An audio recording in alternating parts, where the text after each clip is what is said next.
વિદ્યાર્થી મિત્રો, ગઈ વખતે આપણે સજીવોની વિવિધતાઓ જોઈ ગયા કે જે સમાજની અંદર ઘણી બધી વિવિધતાઓ જોવા મળે છે, તેમના આધારે એમની ઓળખ વિધિની અને પછી ઓળખ્યા પછી એમનું નામકરણ આપવા માટેની આપણે ચર્ચા કરી હતી. તો અહીંયા કોઈપણ સજીવને ઓળખવા માટેની પદ્ધતિ આપવામાં આવે છે કે જેથી એ સજીવને જીવશાસ્ત્રીય દૃષ્ટિએ સમગ્ર સૃષ્ટિની અંદર આપણે એક જ નામથી ઓળખી શકીએ. અને એવી જે પદ્ધતિ આપી છે એ દ્વિનામી નામકરણ પદ્ધતિ તરીકે ઓળખાય છે, જે પદ્ધતિ કેરોલસ લિનિયસે આપી છે. હવે આને દ્વિનામી નામકરણ પદ્ધતિ જ કેમ કહેવામાં આવે છે? કારણ કે એમાં બે નામ આપવામાં આવે છે કે જેમાં પ્રથમ નામ જે છે એ પ્રજાતિનો સંદેશ કરે છે, પ્રજાતિનો સૂચક છે, જે જેનરિક નામ તરીકે પણ ઓળખાય છે. અને બીજું જે છે કે જે જાતિ છે, જે સ્પેસિફિક એપિથેટ તરીકે ઓળખાય છે, એટલે કે કોઈપણ સજીવની જાતિ વિશેનો પ્રત્યય સંકેત આપે છે.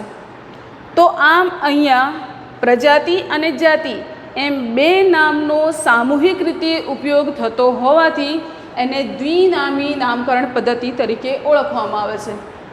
હવે સજીવ સૃષ્ટિ માટે સંકળાયેલા જે નામકરણ પદ્ધતિ આપવામાં આવી એ નામકરણ પદ્ધતિના કેટલાક સાર્વત્રિક નિયમો છે જેને જીવશાસ્ત્રીઓએ સ્વીકાર્યા છે. કારણ કે આપણે જાણીએ છીએ કે કોઈપણ સજીવ સૃષ્ટિ જ્યારે આપણે અભ્યાસ કરતા હોઈએ ત્યારે એકત્રીકરણ અને એમના સમૂહો વચ્ચેનું લાક્ષણિક ગોઠવણી અને એના આધારે એમને સમગ્ર વિશ્વની અંદર એકીકરણ કરવા માટે કેટલાક નિયમો જરૂરી છે. તો એવા અહીંયા કેટલાક સાર્વત્રિક નિયમો આપવામાં આવે છે, જેમાં પહેલો છે કે જે દ્વિનામી નામકરણ પદ્ધતિની અંદર જીવશાસ્ત્રની અંદર જે પણ સજીવનું નામ આપવામાં આવ્યું છે એ લેટિન ભાષામાં હોવું જોઈએ અને લેટિન ભાષાની સાથે સાથે એ ઇટાલિક ફોર્મમાં લખાયેલું હોવું જરૂરી છે. બીજું કે પ્રથમ શબ્દ એ પ્રજાતિનો સૂચક, એટલે કે જ્યારે પણ આપણે કોઈ પણ સજીવનું વૈજ્ઞાનિક નામ લખીએ ત્યારે, બાયોલોજિકલ નામ લખીએ ત્યારે પ્રથમ જે છે હંમેશા પ્રજાતિ દર્શાવે છે અને પછીનો જે બીજો ઘટક છે એ જાતિનો નિર્દેશ કરે છે. ત્રીજું, કોઈ પણ સજીવનું જો નામકરણ કરવામાં આવ્યું હોય અને એ હસ્તલિખિત હોય તો હસ્તલિખિત નામકરણના નીચે પ્રજાતિ અને જાતિના નામની નીચે અંડરલાઇન કરવામાં આવે છે. જેમ કે અહીંયા આપણે કોઈ એક નામ લખીએ કે રોઝા ઇન્ડિકા, તો આ જે નામ છે એ હસ્તલિખિત હોય તો એના નીચે અંડરલાઇન કરવામાં આવે છે કે જેથી ખ્યાલ આવી જાય કે આ છાપેલ નામ નથી પણ હસ્તલિખિત નામ છે અને એના આધારે એને અંડરલાઇન દ્વારા દર્શાવવામાં આવે છે કે જેથી એને જ્યારે છાપકામમાં ઉપયોગમાં લેવામાં આવે અથવા છાપવામાં આવે ત્યારે એને લેટિન ભાષામાં જ અને ઇટાલિક ફોર્મની અંદર જ છાપવામાં આવે. તો આ ત્રીજું મહત્ત્વનું લક્ષણ કે નીચે આડી લીટી હોવી જોઈએ જો હસ્તલિખિત હોય તો. એના પછી પ્રજાતિનો પ્રથમ જે મૂળાક્ષર છે, જેમ કે અહીંયા મેં તમને ઉદાહરણ આપ્યું કે રોઝા ઇન્ડિકા, તો એમાં પહેલો રોઝા એ પ્રજાતિ છે અને ઇન્ડિકા એ જાતિ છે. તો પ્રજાતિનો પ્રથમ જે મૂળાક્ષર છે, એટલે કે આ જે આર છે એ હંમેશા કેપિટલ લેટરમાં હોવો જોઈએ, એટલે કે મોટી લિપિમાં હોવો જોઈએ. અને જે પછીના જે શબ્દો છે એ બધા જ સ્મોલ લેટર્સમાં અથવા તો નાની લિપિમાં લખાયેલા હોવા જોઈએ. આ પણ એક અગત્યનો મુદ્દો છે. એના પછી જે પણ સજીવનો જે પણ સંશોધકે નામકરણ કર્યું છે એ નામકરણ કરનાર વ્યક્તિનું સંક્ષિપ્તમાં નામની એટલે કે સજીવના નામની પાછળ મૂકવામાં આવે છે. ઉદાહરણ તરીકે જોઈએ કે મંજીફેરા ઇન્ડિકા, આંબા માટેનું આ વૈજ્ઞાનિક નામ છે. તો મંજીફેરા ઇન્ડિકા, જેમાં મંજીફેરા પછી લિનિયસે સૌપ્રથમ આ જાતિનું વર્ણન કરેલ હોવાથી ટૂંકમાં એનું નામ લિનિયસ તરીકે લખવામાં આવે છે. એટલે કે સંશોધકે પોતાનું નામ પણ પાછળ લખવાનું રહે છે કે જેથી આ જાતિનું નામકરણ અથવા આ જાતિનું જીવશાસ્ત્રીય રીતે ઓળખ વિધિ કોણે કરી છે એનો સ્પષ્ટ ખ્યાલ આવે. એટલે નામકરણની પાછળ, નામની પાછળ સંક્ષિપ્ત જે તે સંશોધકનું નામ લખાય છે. હવે અહીંયા આપણે જોઈ ગયા કે સજીવોનું આપણે જુદા જુદા ઘટકો દ્વારા એના જુદા જુદા તબક્કાઓ દ્વારા અભ્યાસ કરીએ છીએ, એકબીજા સાથે સાંકળતા લક્ષણો જોઈએ છીએ, તો એ લક્ષણોમાં કોઈ એક સજીવની આપણે ઉદાહરણ કરીને ચર્ચા કરીએ કે સજીવ સૃષ્ટિનું એક પ્રાણી સૃષ્ટિ કહીએ તો પ્રાણી સૃષ્ટિનું ઉદાહરણ લઈએ ત્યારે આપણી સમક્ષ ઘણા બધા પ્રાણી આવશે, પણ જ્યારે પર્ટિક્યુલર હું તમને કોઈ પ્રાણી જેમ કે બિલાડી વિશે કહીશ તો તમારી નજરમાં બિલાડીનું જ એક ચિત્ર ખડું થશે. આ જે બિલાડી છે એને તમે બિલાડી તરીકે જ ઓળખીએ છીએ, પછી કૂતરાને આપણે બિલાડી કહેતા નથી. શા માટે? કારણ કે એના કેટલાક સ્પેસિફિક કેરેક્ટર છે જેના લીધે એ કૂતરાની જાતિથી અલગ પડે છે, કૂતરાની પ્રજાતિ કરતાં અલગ પડે છે. તો આવા સજીવોના અભ્યાસને પરિણામે એ સજીવોને જુદા જુદા જૂથોમાં વહેંચણી કરવામાં આવી છે કે જેથી એ સજીવની ઓળખ વિધિ સારી રીતે થઈ શકે, જેને આપણે વર્ગીકરણ તરીકે ઓળખીએ છીએ. તો સજીવોની અર્થકારક જૂથ વહેંચણીને વર્ગીકરણ કહેવામાં આવે છે. બીજું ઉદાહરણ લઈએ કે સસ્તન વર્ગના પ્રાણી છે, તો સસ્તન વર્ગના પ્રાણી માટેના આપણા કેટલાક લક્ષણો આપણે જાણીએ છીએ કે સ્તન ગ્રંથિ ધરાવે છે, શરીર પર રૂંવાટી જોવા મળે છે, બાહ્ય કર્ણ પલ્લવની હાજરી જોવા મળે છે. જો આ લક્ષણ જે પણ પ્રાણી સૃષ્ટિના સજીવો ધરાવતા હશે તો એ દરેકે દરેક સજીવ સસ્તન વર્ગનું છે એવું આપણે ઓળખી શકીશું. એટલે કે સસ્તન વર્ગના પ્રાણીનું જૂથ આપણે અન્ય પ્રાણીઓ કરતાં અલગ પાડી શકીશું. તો આ માટેની જે ગોઠવણી છે એને વર્ગીકરણ તરીકે ઓળખવામાં આવે છે. હવે બીજું કે આપણે સજીવનો તો અભ્યાસ કર્યો કે એના લક્ષણોની ચર્ચા કરી નાખી કે સસ્તન વર્ગના પ્રાણીઓ છે. તો સસ્તન વર્ગના પ્રાણી અને બીજા જૂથના પ્રાણી બે અલગ પડે. જેમ કે આપણે ઉદાહરણ તરીકે લઈએ કે વિહંગ વર્ગના પ્રાણીઓ.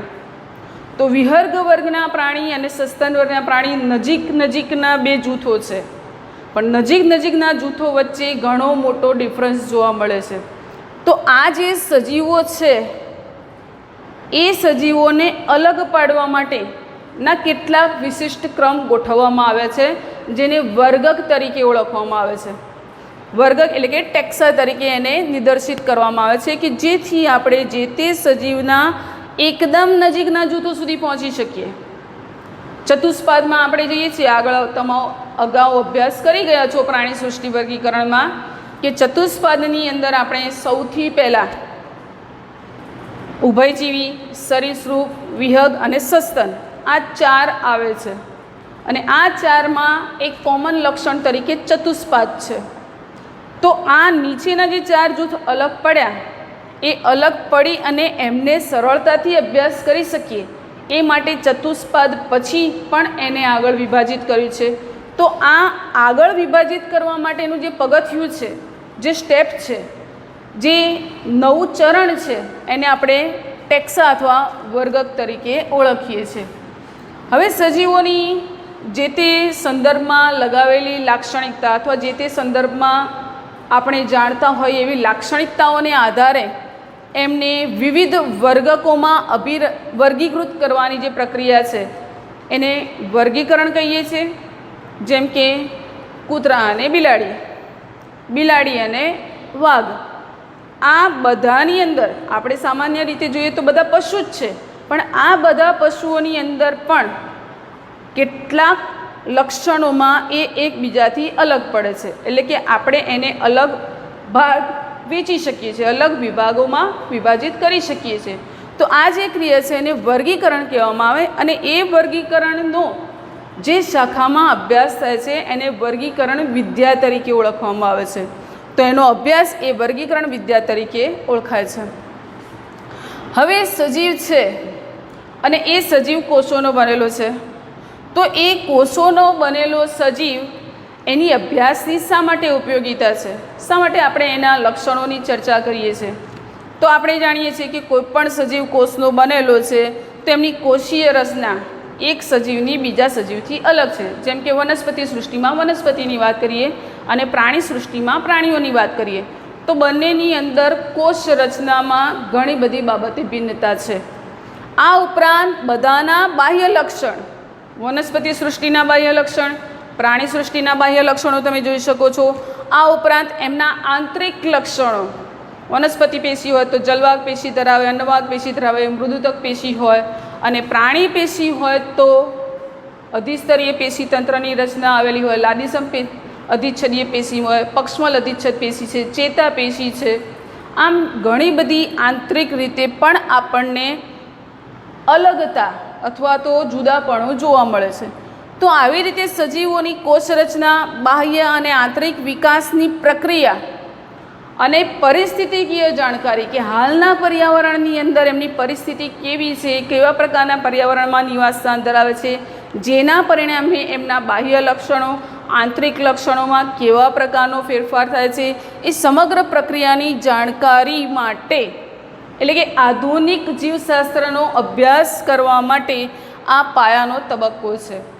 આ પાયાની બાબતો છે કે જેનો આપણે અભ્યાસ કરવો જરૂરી છે. વર્ગીકરણની મૂળભૂત પ્રક્રિયા જે છે એ 4 મુદ્દાઓ પર આધારિત છે. સૌથી પહેલું છે લક્ષણીકરણ.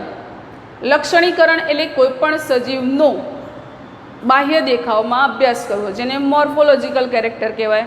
તમને અહીંયાથી બહાર મોકલ્યા હોઈએ અને તમને કોઈપણ વનસ્પતિનો અભ્યાસ કરવાનો જે કહીએ અને તમે કોઈ લીમડાના વૃક્ષ આગળ જઈને ઊભા રહેશો તો એનો સૌથી પહેલાં બાહ્યકાર લક્ષણો જોશો કે મોટું વૃક્ષ સ્વરૂપ છે, એનું જે પ્રકાંડ એટલે કે થડ છે જાડું છે, એના ઉપર છાલ ઉખડેલી જોવા મળે છે, ઘણી બધી શાખાઓ ધરાવે છે, ઘણા બધા સંયુક્ત પર્ણોની હાજરી છે. તો આ બધા જે લક્ષણો આપણે જોઈએ છે જેને બાહ્યાકાર લક્ષણ કહેવાય છે. તો આંતરિક રચનાની અંદર અભ્યાસ કરીએ તો આંતરિક રચનાની બાબતમાં પ્રકાંડની અંદર, પર્ણની અંદર પેશીઓની ગોઠવણી જુદી જુદી હોય છે. તો એ જે બાબતો છે એને લક્ષણીકરણ તરીકે ઓળખવામાં આવે છે. બીજું છે એની ઓળખ વિધિ. હવે મેં તમને લીમડાના કેટલાક કેરેક્ટર કયા. જો આ જ કેરેક્ટરનો તમને ફરીથી હું ઉલ્લેખ કરું કે સંયુક્ત પર્ણો ધરાવતો હોય, મોટું વૃક્ષ હોય, એના પાંદડા સ્વાદે કડવા હોય, થડ એનું જાડું હોય, એની પર છાલ ઉખડેલી હોય, મોટું વૃક્ષ હોય, તો એ કયું વૃક્ષ હશે તો તમે તરત કહી દેશો કે એ મેં સ્પેસિફિક લક્ષણ કહ્યું કે કડવું હોય, એટલે તરત ખ્યાલ આવી જશે કે લીમડા વિશે વાત થાય છે. તો એની ઓળખ વિધિ થઈ શકે છે શેના આધારે? એના લક્ષણોને આધારે. તો એ લક્ષણને આધારે આપણે એની ઓળખ વિધિ કરી શકીએ છીએ. હવે ઓળખ વિધિને આધારે એનું વર્ગીકરણ થાય છે કે કયા સ્વરૂપમાં, કયા સમુદાયની અંદર, કઈ કક્ષામાં આવે છે. એના લીધે એનું આપણે વર્ગીકરણ કરી શકીએ છીએ અને છેલ્લે એનું નામકરણ આપી શકાય છે.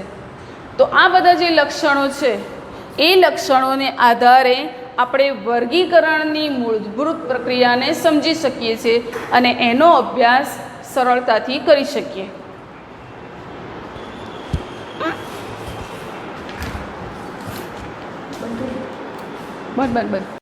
વિદ્યાર્થી મિત્રો, આપણે અગાઉના વિડીયોમાં જોઈ ગયા કે વર્ગીકૃત કરવા માટેના કેટલાક મૂળભૂત પાયાના જે બાબતો છે અને આપણે ધ્યાન રાખવું પડે. જેમ કે લક્ષણો જાણતા હોવા જોઈએ, એટલે કે લક્ષણીકરણ, ઓળખ વિધિ, વર્ગીકરણ અને નામકરણ. આના આધારે આપણે જે તે સજીવનો અભ્યાસ કરી શકીએ છીએ અને એનું નામકરણ કરી શકીએ છીએ. હવે લિનિયસે આના વિશે ઘણું બધું સંશોધન કર્યું છે અને એમને એમના અભ્યાસમાં દર્શાવ્યું કે કોઈપણ સજીવની ઓળખ વિધિ કરવા માટે જે તે સજીવના કેટલાક લક્ષણોનું સિસ્ટમેટિક રીતે અભ્યાસ થવો જોઈએ. અહીંયા સિસ્ટમેટિક શબ્દને લેટિન ભાષામાં સિસ્ટીમા તરીકે ઓળખવામાં આવે છે, જેને લિનિયસે પોતાની જે સંશોધન કરીને ઓળખ વિધિ માટેનું જે પ્રકાશન બહાર પાડ્યું છે એનું નામ સિસ્ટીમા નિચરા એવું નામકરણ કરેલું છે.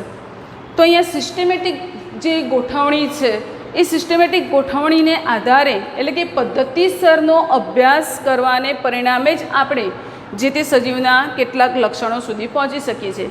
જેમ કે કોઈ વનસ્પતિનો આપણે અભ્યાસ શરૂ કરીએ તો સૌથી પહેલાં તો આપણે એના બાહ્યકાર સ્વરૂપની અંદર જોઈએ તો વૃક્ષ છે, વૃક્ષ પછી એના પ્રકાંડ ઉપર આવીએ, પ્રકાંડ પછી એની શાખાઓ, શાખાઓ પછી એના પર્ણની રચના, પર્ણ પછી એના પુષ્પની રચના, પુષ્પની રચના પછી એના ફળની રચના અને ફળની રચના પછી બીજની રચના. આમ ક્રમિક આપણે પદ્ધતિસરનો અભ્યાસ કરવો પડે, નહીં કે ચલો વનસ્પતિનો છેદ લઈને એની આંતરિક રચના જોઈ નાખી કે એના પુષ્પની રચના સમજી નાખી. તો આ રીતે આપણે અભ્યાસ ન કરી શકીએ. એનો પદ્ધતિસરનો જ અભ્યાસ થાય તો જ આપણે એની ઓળખ વિધિ અને એનું વર્ગીકરણમાં સ્થાન અને નામકરણ કરી શકીએ. તો એ સિસ્ટેમેટિક પદ્ધતિ હોવી જોઈએ. હવે જે વર્ગીકરણ પદ્ધતિ આપી છે એ વર્ગીકરણ પદ્ધતિને વર્ગીકૃત ક્રમોમાં વહેંચવામાં આવી છે કે જેની અંદર શ્રેણીબદ્ધ ચરણો છે. ક્રમાનુસાર એમને પોતાના જુદા જુદા વર્ગકોમાં વિભાજિત કરવામાં આવે છે અને એ વર્ગીકૃત શ્રેણીઓ વર્ગકથી બનેલી છે. અહીંયા ઉદાહરણ દ્વારા સમજીએ કે સૌથી પહેલાં કોઈ એક વનસ્પતિ, આપણે ગુલાબ વિશે વાત કરીએ છીએ અને ગુલાબનું ઉદાહરણ લઈ અને એને સમજવાનો પ્રયત્ન કરીશું. ગઈકાલે પણ આપણે ગુલાબ વિશે સાંભળી ગયા હતા કે એનું વૈજ્ઞાનિક નામ રોઝા ઇન્ડિકા છે. તો આપણે ગુલાબ વિશેનું વર્ગીકરણ કરતા હોઈએ ત્યારે શેમાં આવશે? સૃષ્ટિ, વનસ્પતિ સૃષ્ટિ, કારણ કે આપણે એના બાહ્ય લક્ષણોનો ખ્યાલ છે એટલે કહી શકીએ કે પ્રાણી સૃષ્ટિ નથી પણ વનસ્પતિ સૃષ્ટિ છે. એના પછી એનો સમુદાય કે વિભાગ, અહીંયા વનસ્પતિ સૃષ્ટિ છે એટલે વિભાગ આવશે કે આવૃત બીજધારી, કે જેના બીજ આવૃત થયેલા છે, ઢંકાયેલા છે.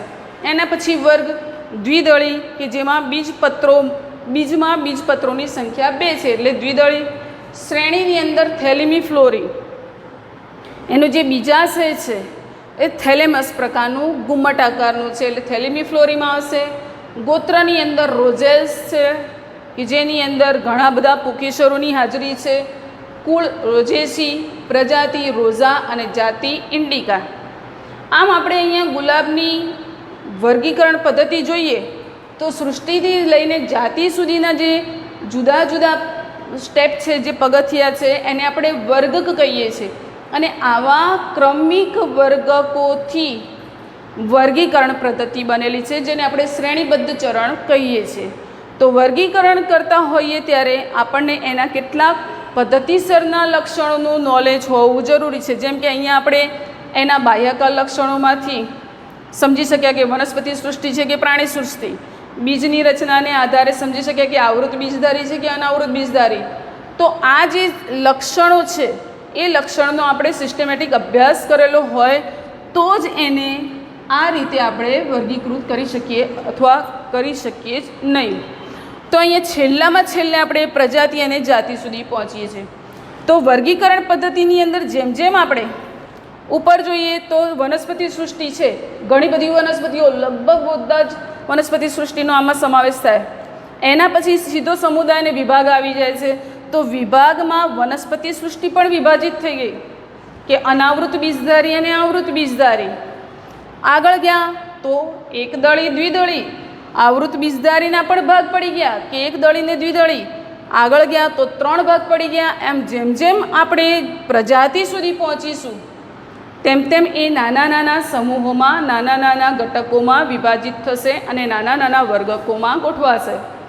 તો આ જે નાના નાના વર્ગકોમાં ગોઠવાય છે એ સૌથી નાનામાં નાનો જે વર્ગક છે એ જાતિ છે અને જાતિ એ પ્રજાતિઓનો સમૂહ છે કે વિવિધ પ્રકારની પ્રજાતિઓ ભેગી થાય તો એ જાતિનું વર્ગકમાં સમાવેશ કરી શકાય. તો અહીં આપણે જાતિ વિશે જાણીએ કે જાતિ એ શું છે? કે મૂળભૂત રીતે સામ્યતા ધરાવતા સજીવોનું એક જૂથ કે જેની અંદર વિશેષ પ્રકારના લક્ષણોનો સમાવેશ કરી શકાય કે જે એકબીજાથી ઘણા બધા નજીકના લક્ષણો છે. એટલે જેમ જેમ આપણે વર્ગીકરણ પદ્ધતિમાં નીચે જઈએ તેમ તેમ ભેદ પડતો જાય છે, જેમ જેમ ઉપર જઈએ એમ સમાનતા વધતી જાય છે. તો અહીંયા મૂળભૂત સામ્યતા ધરાવતું લક્ષણ કે જે સજીવોને એકબીજાની સાથે જકડી રાખે છે એને જાતિ તરીકે ઓળખીએ છીએ. તો આની વ્યાખ્યા તમારે યાદ રાખવી પડશે કે મૂળભૂત સામ્યતા ધરાવતા સજીવોનું જૂથ એને આપણે જાતિ તરીકે ઓળખીએ છીએ. હવે એ જૂથ શેનું બનેલું છે? તો વિશિષ્ટ બાહ્યાકાર અને રચનાકીય લક્ષણોમાં સમાનતા હોય એવા સજીવોનું. એના પછી ઉદાહરણથી સમજીએ કે પેન્થેરા લિયો, પેન્થેરા ટાઇગ્રીસ અને પેન્થેરા પાર્ડસ. આ 3 સજીવોની અંદર કે જેમાં પેન્થેરા એ પ્રજાતિ છે અને લિયો, ટાઇગ્રીસ અને પાર્ડસ એ જાતિ છે. અગાઉ આપણે દ્વિનામી નામકરણ પદ્ધતિમાં ભણ્યા ત્યારે એના વિશે સમજી ગયા કે પહેલો જે શબ્દ છે એ પ્રજાતિનો સૂચક છે અને પાછળનો જે શબ્દ છે એ જાતિનો સૂચક છે. તો આ 3 ઉદાહરણની અંદર તમે જુઓ છો કે પેન્થેરા એ કોમન છે જ્યારે લિયો, ટાઇગ્રીસ અને પારડસ એ એની જાતિનું નિદર્શન કરે છે. એટલે એક કરતાં વધારે જાતિઓ પ્રજાતિની અંદર જોવા મળી શકે, પણ આ જે લાક્ષણિકતા છે એ બાહ્યાકાર રચનાકીય સમાનતા ધરાવે છે. તમે ત્રણેયની અંદર જોજો, કોમન અમુક બાહ્યાકાર લક્ષણો સામાન્ય છે, ત્રણેય ડોમેસ્ટિક છે. તો આ જે બાહ્યાકાર લક્ષણો છે એમાં ઘણી બધી સમાનતા જોવા મળે છે. તો આ રીતે આપણે બીજું ઉદાહરણ માનવમાં પણ લઈ શકીએ કે માનવની અંદર હોમોસેપિયન્સ છે, એમાં હોમો એ પ્રજાતિ અને સેપિયન્સ એ જાતિનું નિદર્શન કરે છે. જેમાં આધુનિક માનવ માટે આપણે હોમોસેપિયન્સ સેપિયન્સ એવો સૂચક પ્રયોગ કરીએ છીએ. તો અહીંયા આપણે સમજી ગયા કે વર્ગીકરણ પદ્ધતિની અંદર સૌથી નીચે જે સરળ ઘટક છે એ જાતિનો છે, અને જાતિ એ બાહ્યાકાર રચનાકીય લક્ષણોને આધારે સમાનતા ધરાવતા સજીવોનું જૂથ છે. અગાઉ આપણે જાતિ વિશે ચર્ચા કરી ગયા, હવે એનાથી ઉપરના ક્રમનો વર્ગ એટલે કે પ્રજાતિ વિશે ચર્ચા કરીએ. તો પ્રજાતિ એ શું છે? નજીકના ગાઢ સંબંધ ધરાવતા જાતિઓનું જૂથ. ઉદાહરણ તરીકે લઈએ કે ફેલિસ છે. ફેલિસ એટલે બિલાડી, બરાબર, બિલાડીની જાતિઓ. અને પેન્થેરા કે જે આપણે અગાઉ પેન્થેરા લિયો, પેન્થેરાની બીજી જાતિઓ વિશે શીખી ગયા કે એ ડોમેસ્ટિક પ્રાણીઓ છે, જેમ કે વાઘ છે, સિંહ છે અને ચિત્તો છે, જે પેન્થેરાની અંદર આવે છે. તો આ ફેલિસ અને પેન્થેરા બંનેની અંદર એટલે કે બિલાડી અને સિંહની જે જાતિઓ છે એ જાતિઓ કોમન એક જ જૂથમાં છે, એ ફેલિડીની અંદર છે. તો ફેલિડી જે છે એ ફેલિડીની અંદર આપણને ફેલિસની પ્રજાતિ એટલે કે ફેલિડી કુળમાં ફેલિસની પ્રજાતિ જેમાં બિલાડીઓની વિવિધ જાતિઓ જોવા મળે છે, અને પેન્થેરા પ્રજાતિ કે જેની અંદર પેન્થેરાની વિવિધ જાતિઓ આપણને જોવા મળે છે. તો આ બંનેની અંદર સામાન્ય લાગતા લક્ષણો તો છે જ, પણ આ બંને કેટલાક લક્ષણોની બાબતમાં ભિન્નતા દર્શાવતા હોવાથી અલગ પડે છે. જેમ કે ફેલિસ જે પ્રજાતિ છે એ હેવીલી ડોમેસ્ટિક છે, અને જ્યારે પેન્થેરાની જે જાતિઓ છે એ ડોમેસ્ટિક જોવા મળે છે કે જે વાઇલ્ડ વેરાયટીમાં સમાવેશ પામે છે. તો અહીંયા આ બંને એકબીજાથી પ્રજાતિનું જે જૂથ છે એ એકબીજાથી બાહ્યાકાર લક્ષણોની દ્રષ્ટિએ અલગ પડતા જોવા મળે છે. એવી રીતે વનસ્પતિની અંદર આપણે જોઈએ કે સોલેનમ નાઇગ્રમ એટલે કે પીલુડી છે, સોલેનમ ટ્યુબરોઝમ બટાકા, ધતુરા ફિસ્ટુઓઝા ધતોરા, આ ત્રણ જે છે એ સોલાનેસી કુળની વનસ્પતિઓ છે. પણ આ સોલાનેસી કુળની ત્રણેય વનસ્પતિઓની અંદર સોલેનમ અને ધતુરા એ પ્રજાતિ છે કે જે પ્રજાતિ ત્રણેય જાતિઓને અલગ પાડતા લક્ષણોનું એક જૂથ બનાવે છે. તો અહીંયા આપણે પ્રજાતિ વિશે સમજી ગયા. એના પછી છે કુળ. તો કુળ એ શું છે? સામાન્ય રીતે સૌથી નજીકનું જે જૂથ હોય તો એ જાતિ, એનાથી ઉપર પ્રજાતિ, અને પ્રજાતિથી ઉપરનું જે વર્ગ છે એને કુળ તરીકે ઓળખવામાં આવે છે, જેને ફેમિલી કહીએ છીએ. તો કુળની અંદર પ્રજાતિ અને જાતિ કરતાં ઓછી સમાનતા ધરાવતા જૂથોનું સમૂહનો સમાવેશ થાય છે કે જે સજીવ જૂથો એ પ્રજાતિ કરતાં ઓછા લક્ષણોમાં સમાનતા ધરાવે છે. ઉદાહરણ જોઈએ કે ફેલિડીની અંદર આપણે બિલાડી અને વાઘની પ્રજાતિઓની અને જાતિની વાત અગાઉ કરી ગયા. એના ઉપરથી આપણે સમજી શકીએ છીએ કે ફેલિડીની અંદર આ બંને ઘણી બધી બાબતમાં સમાનતા ધરાવે છે, પણ કેનેડી કુળ એટલે કે કૂતરાની જે વિવિધ સમુદાય છે, કેનેડી કુળની અંદર જ્યારે વાત કરવામાં આવે ત્યારે આપણે ફેલિડી અને કેનેડીની અંદર બાહ્યાકાર લક્ષણની દ્રષ્ટિએ અને અન્ય કેટલાક લક્ષણોની દ્રષ્ટિએ ઘણો મોટો ભેદભાવ જોવા મળે છે. તો કુળને વર્ગીકૃત કરવા માટે, કુળના લક્ષણોનો અભ્યાસ કરવા માટે વાનસ્પતિક એટલે બાહ્યાકાર લક્ષણોની દ્રષ્ટિએ વાનસ્પતિક અને પ્રાજનનિક લક્ષણોથી વર્ગીકૃત કરવામાં આવે છે. તો અગાઉના બે મુદ્દાઓમાં જાતિ અને પ્રજાતિ કરતાં કુળની જે બાબત છે એમાં ઘણો મોટો સજીવ જૂથો વચ્ચે ભેદ જોવા મળે છે, અને એ ભેદને સમજવા માટે એ વાનસ્પતિક અને પ્રાજનનિક લક્ષણોનું ખાસ ધ્યાન રાખવું પડે છે.